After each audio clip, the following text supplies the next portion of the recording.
Halo sahabat Quran yang terkasih, kembali lagi bersama saya Pastor Yos Fernandes Somatus dalam renungan harian Jumat 16 September 2022. Apa kabar? Saya berharap Anda semua tetap dalam keadaan baik, sehat, dan tetap semangat. Bapak Ibu Saudara-saudari yang terkasih, hari ini merupakan peringatan wajib Santo Cornelius, Paus, dan Cyprianus Uskup. Mereka berdua adalah martir. Bapak Ibu Saudara-saudari yang terkasih, mari kita siapkan hati dan pikiran kita untuk bersama-sama mendengarkan dan merenungkan sabda Tuhan. Mari kita tandai diri kita dengan tanda kemenangan Kristus, dalam nama Bapa dan Putra dan Roh Kudus. Amin. Tuhan bersamamu dan bersama rohmu. Inilah Injil suci menurut Lukas. Dimuliakanlah Tuhan. Yesus berkeliling dari kota ke kota dan dari desa ke desa, memberitakan Injil Kerajaan Allah.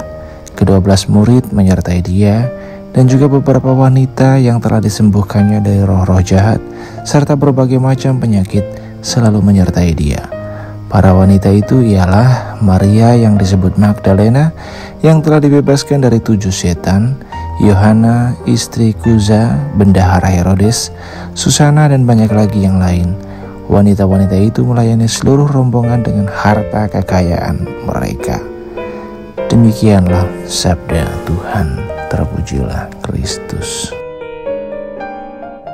Sahabat Quran yang terkasih, dalam Injil yang baru saja kita dengar, kita mendengar bahwa Yesus di dalam pewartaannya, ketika dia mewartakan kabar sukacita, kabar keselamatan dari desa ke desa, dari kota ke kota, Yesus itu disertai dan dibantu oleh para murid dan juga beberapa wanita yang menyertainya. Bapak Ibu Saudara-saudari yang terkasih, di sini kita bisa melihat bahwa Yesus yang begitu luar biasa, yang penuh kuasa, yang bisa melakukan apa saja hanya dengan bersabda, hanya dengan berkata, mau bekerja sama dengan orang-orang yang sederhana, orang yang biasa-biasa saja. Kalau kita lihat para rasul dan para murid itu, mereka bukan orang yang istimewa. Mereka adalah orang biasa-biasa saja. Tapi mereka mau mengikuti panggilan Tuhan. Jadi Bapak Ibu Saudara-saudari yang terkasih, Yesus mau bekerja sama dengan siapa saja, asal orang mau membuka hatinya, mau membuka dirinya untuk tawaran yang disampaikan, yang ditawarkan oleh Tuhan kepada mereka.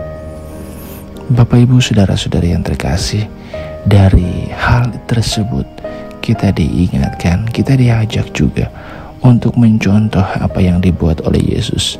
Meskipun ia berkuasa, meskipun ia bisa melakukannya hanya dengan bersabda, dan meskipun sebenarnya dia tidak perlu orang lain, dia toh hanya dengan berkata saja bisa terjadi, lalu untuk apa perlu orang-orang lainnya?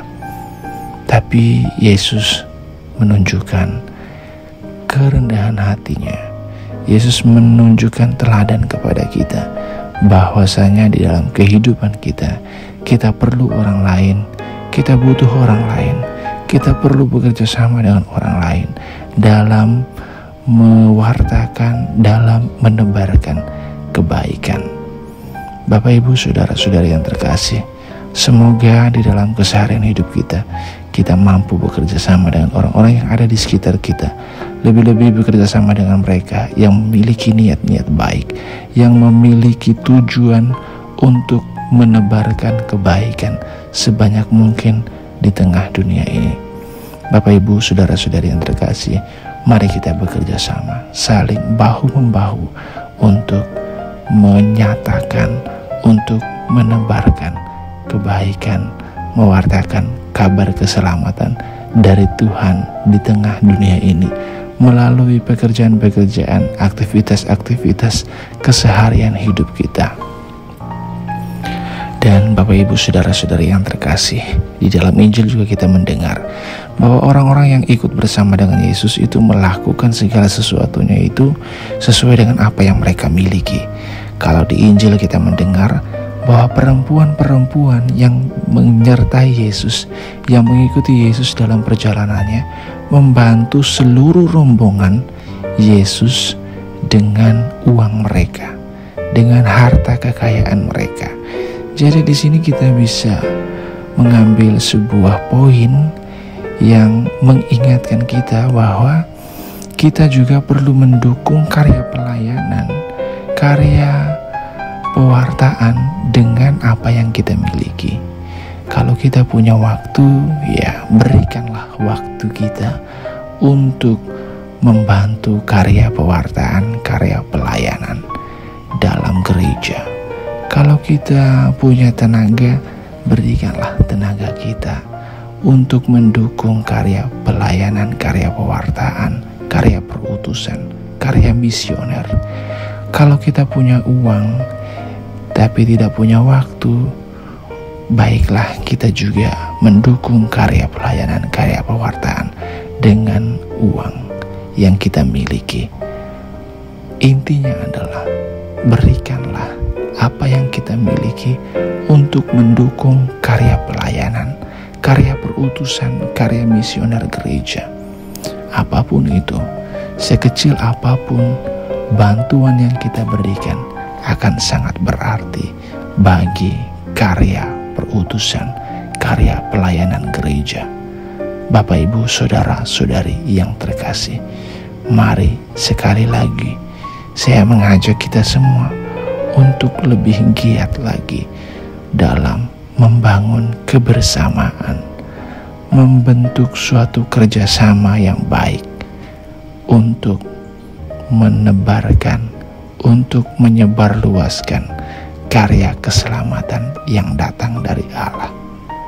Bapak, Ibu, saudara-saudari yang terkasih, semoga kita semua semakin hari semakin mampu menjadi pribadi-pribadi yang rendah hati, yang bisa bekerja sama dengan orang lain yang ada di sekitar kita. Orang lain yang ada di sekitar kita adalah rekan, bukan saingan. Mereka adalah sahabat, bukan lawan.